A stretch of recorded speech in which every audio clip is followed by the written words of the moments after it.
The job listing had been simple enough. Fire lookout needed. Remote location. Competitive pay. Must be comfortable with solitude. I had no reason to turn it down.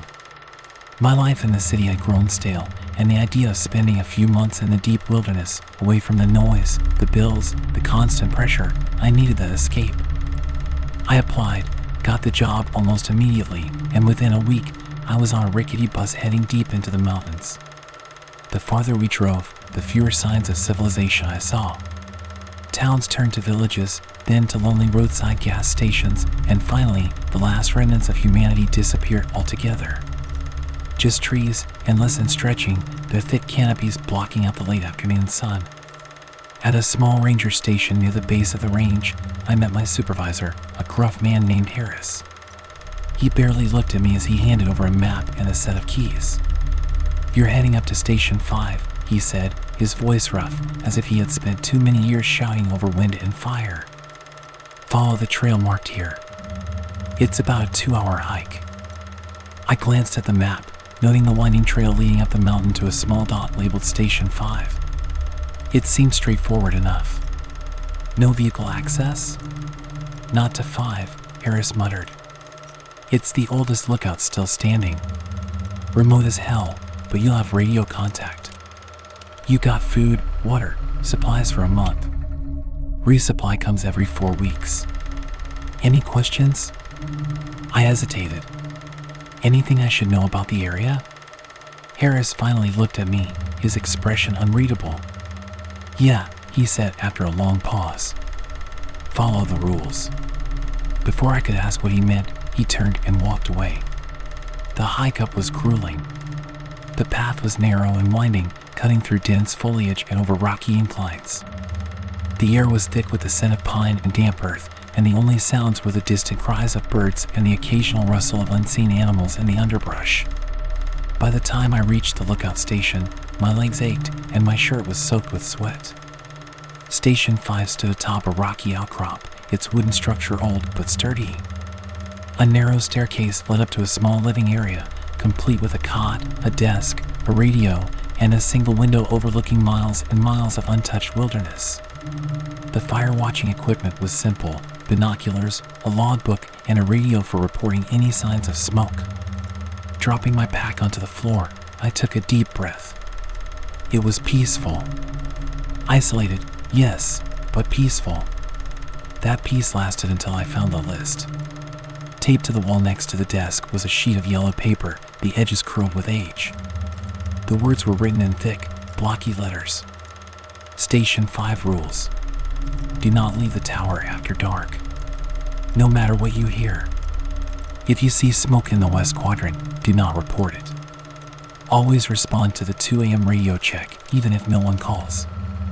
If something knocks on the door after midnight, do not open it. If you see someone approaching the tower, make sure they're in the logbook before letting them in. Never acknowledge the man in the mirror. If you wake up outside, immediately return to the tower and do not look back. I read the list twice, my stomach twisting into a tight knot. This had to be some kind of joke, right? A hazing ritual for the new guy? But Harris hadn't struck me as the joking type. The room suddenly felt smaller, the silence heavier. I walked to the window, looking out at the endless sea of trees. The sun was beginning to set, casting long shadows over the forest. For the first time since I arrived, the wilderness didn't feel so peaceful anymore. The first night at Station 5 was uneventful, at least as uneventful as a night spent alone in a watchtower deep in the wilderness could be. The isolation weighed on me, a palpable thing that settled in my chest as I moved through the small space, organizing my belongings and familiarizing myself with my new home. But it wasn't until I sat down at the desk and reread the list of rules that the unease truly set in. I traced a finger over the words, my mind grappling with their meaning. Some seemed like common sense, like not leaving the tower after dark. It was a survivalist rule: don't wander alone in unfamiliar terrain at night. But others made my skin crawl. If you see smoke in the west quadrant, do not report it. Why? The whole purpose of this job was to watch for fires, to report them before they spread. What could possibly make an exception to that? If something knocks on the door after midnight, do not open it. I suddenly wished I hadn't read these alone in the dying light of the evening.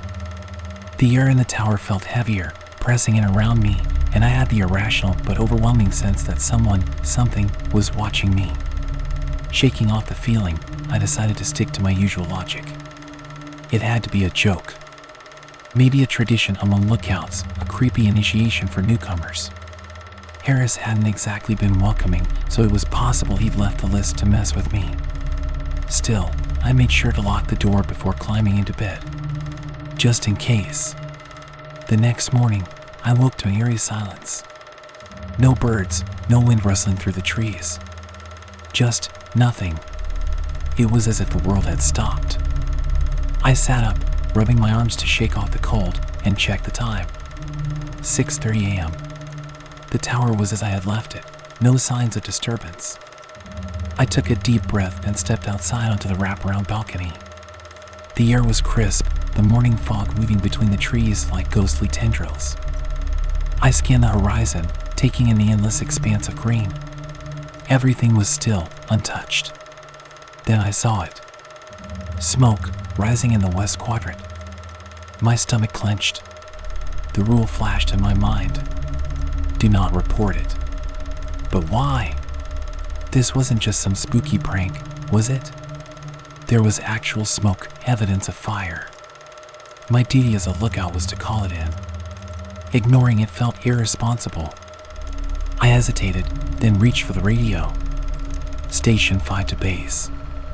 Over. Static. I waited, then tried again. Harris, are you there? Over. More static. Then, a click. The faintest whisper of a voice crackled through the speaker, just a fragment of sound before cutting out entirely. My pulse quickened. I tried one more time. There's smoke to the west. Do you copy? Over. Silence. A chill ran down my spine. Maybe the radio was just faulty. Maybe Harris wasn't monitoring yet. But that didn't explain the whisper or why I suddenly had the overwhelming urge to step back from the balcony and shut the door behind me. I spent the rest of the morning going through my routine, trying to shake the unease. I made breakfast, checked my supplies, and logged the morning's weather conditions. But the list of rules gnawed at me, an itch I couldn't scratch. Always respond to the 2 a.m. radio check, even if no one calls. That one lingered with me all day. What would happen if I didn't respond? Would something be on the other end? I wouldn't have to wait long to find out. The day passed in a haze of uneasy solitude. The smoke in the west quadrant had disappeared by noon, as if it had never been there at all. I told myself I had imagined it, or that maybe it had been some strange weather phenomenon. But the rules still gnawed at me, burrowing deep into my thoughts like a splinter I couldn't remove. By nightfall, I forced myself to relax. I made dinner from the supplies left in the tower, a can of beans and some stale crackers, before settling into the creaky chair by the desk. I flipped through the logbook, scanning the notes left by previous lookouts. Most were mundane reports: clear skies, no activity, bears spotted near the river, routine check-in with base.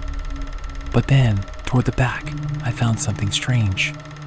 One page was torn out. The jagged remnants of paper stuck out from the spine of the book, as if someone had ripped it away in a hurry. My pulse quickened. Why would someone do that? What had been written there? A cold gust of wind rattled the thin walls of the tower, and I shivered, suddenly aware of how alone I truly was. Then the radio crackled. I jumped, my heart hammering against my ribs. Slowly, I reached for the receiver. Station 5 here. Over. Static. Then a faint voice, barely audible through the interference. You there? I swallowed hard. Yes. This is Station 5. Who is this? More static. Then, clear this time. Are you alone? I froze. The question sent an icy tendril of fear through my spine. My mouth felt dry. Who is this? I repeated, my fingers gripping the receiver tightly. Silence. The line went dead. I exhaled shakily and placed the receiver back in its cradle. My mind raced through possibilities. Maybe it was Harris messing with me, or a prank from another lookout. But deep down, I knew neither of those explanations made sense. I glanced at the list of rules still taped to the wall. Always respond to the 2 a.m. radio check, even if no one calls. I wasn't sure I wanted to know what would happen if I didn't. Sleep did not come easily. Every creak of the wooden tower, every gust of wind, set me on edge. I tossed and turned, my mind replaying the eerie radio transmission over and over. Somewhere in the distance, an owl hooted. Then came a sound that made my blood run cold. A knock. Slow. Deliberate. Just loud enough to be heard over the wind. I bolted upright in my cot, my breath caught in my throat. My eyes darted to the clock on the wall. 12:03 a.m. I wasn't dreaming. Something was at the door. The rule screamed in my mind, if something knocks on the door after midnight, do not open it. The knocking came again. 3 slow raps against the wooden door. Not hurried. Not frantic. Patient. Expectant. I clamped a hand over my mouth, forcing myself to stay silent. My eyes locked onto the door, watching the thin strip of darkness at the bottom. No shadows. No movement. The knocking stopped. Seconds passed. Then minutes. I strained my ears, listening for footsteps, for any sign that whatever was out there had left. Then, just as I was beginning to breathe again, the doorknob rattled. I bit down on my lips so hard I tasted blood. My entire body screamed at me to move, to hide, to do something. But I stayed frozen, watching in silent horror as the knob twisted left, then right, testing the lock. And then, finally, silence. I stayed awake until the first light of dawn crept through the trees.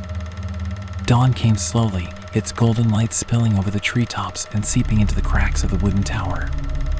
I hadn't slept. Every creak of the structure, every distant rustle in the trees had kept me on edge. But nothing else had happened after the rattling doorknob. Whatever had been out there had left. Or, at least, it had stopped trying to get in.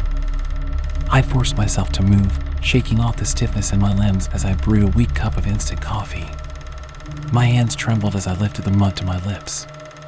Whether from exhaustion or lingering fear, I wasn't sure. I told myself I had followed the rule. I hadn't opened the door. I hadn't looked outside. That meant I was safe. Right? The unease in my gut said otherwise. I spent the morning trying to focus on my duties. I checked the equipment, scanned the horizon with my binoculars, and recorded weather patterns in the logbook. For a while, it felt almost normal. Almost. Then, around noon, I noticed something strange. Footprints. They led from the trees at the edge of the clearing, straight up to my tower. I swallowed hard, my throat suddenly dry. The prints were deep, fresh. Someone, or something, had walked through the dirt just hours ago. I followed them with my eyes, tracing their path as they stopped right at my door. And then, nothing. No retreating steps. No sign that whoever had stood there had ever left. A chill ran down my spine. I gripped the railing of the balcony, my pulse pounding in my ears. The wind stirred the trees below, but it couldn't explain this. Someone had come here last night. And according to these prints, they hadn't left. I wanted to radio Harris. I wanted to call for help, demand an explanation. But my hand hovered over the transmitter, frozen in hesitation. What would I even say? That someone had knocked on my door and disappeared? That footprints led to my tower but not away from it? I knew how that would sound. Instead, I forced myself to breathe. I reminded myself of the rules. If something knocks on the door after midnight, do not open it. I hadn't. That meant I was safe. Didn't it? The day dragged on, my paranoia growing with each passing hour. I checked the radio repeatedly, but the static remained. No contact from Harris. No updates from any other stations. Just silence. By the time night fell, I felt like a tightly wound coil, ready to snap. I tried to convince myself that nothing would happen, that last night had been a fluke. But deep down, I knew better. I sat by the desk, staring at the radio. The clock ticked by, dragging me closer and closer to 2 a.m. I didn't want to do it, but the rule was clear.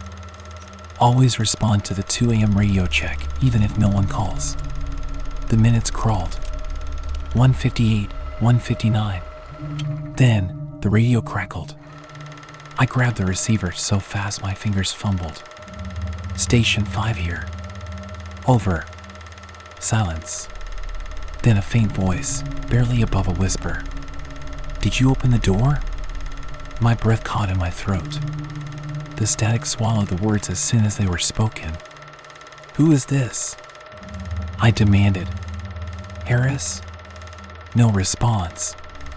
Just more static. I gritted my teeth. If this is a joke, it's not funny. A pause. Then, a sound that sent ice through my veins. Knocking. Not from the radio. Not from some distant place. From my door. 3 slow, deliberate knocks. I clamped my hand over my mouth, my body frozen in place. My heart pounded so hard I thought it would burst through my ribs. The rule. The rule. Do not open it. The knocks came again. Louder this time. More insistent. My fingers dug into the wood of the desk. Then, something worse. A voice. Low, familiar. Let me in. I knew that voice. It was mine. My stomach twisted in horror, a wave of nausea crashing over me. My own voice, distorted, mimicked, whispered through the door. Let me in. It's cold out here. I clenched my eyes shut, willing it to stop. Wishing it away. The knocking faded. The voice fell silent. I stayed awake until dawn, never once moving from my spot. I didn't sleep. By the time the first light of dawn bled through the horizon, I was still sitting in the same spot, eyes locked on the door. I was afraid to move, afraid to breathe too loudly. Every sound in the tower felt amplified, the creak of the wooden beams, the wind brushing against the windows, the distant rustling of the trees. The voice had been mine. That was the part one couldn't shake. It hadn't just been a distortion, a trick of the wind. It had been my voice, perfectly mimicked, speaking words I would never say. The rules had warned me. Do not open the door after midnight. I had listened, and yet I had the terrible feeling that listening wasn't enough. Something was coming. Something had already found me. I forced myself to go through my morning routine. I checked the logbook, radioed in a report that went unanswered, and surveyed the landscape. I was starting to believe I was completely alone out here. No Harris. No other lookouts. Just me. And then, around midday, I saw it again. Smoke.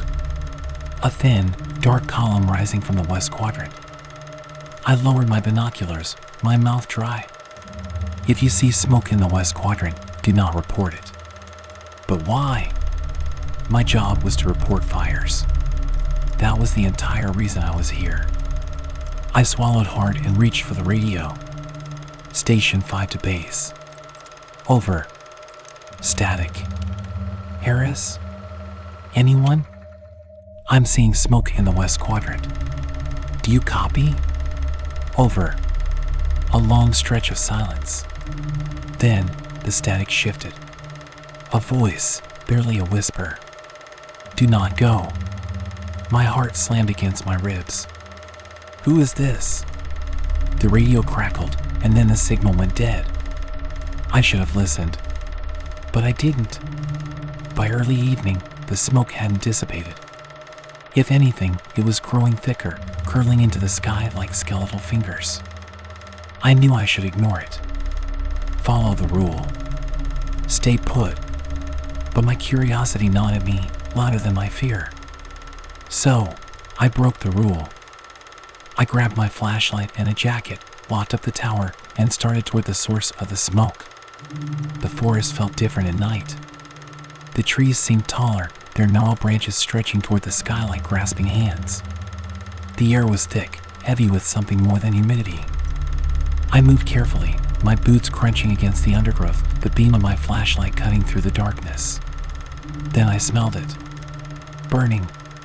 The scent of charred wood, thick and acrid.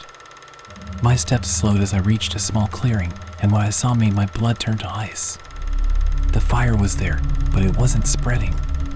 It burned in a perfect circle, contained, as if something was keeping it in place.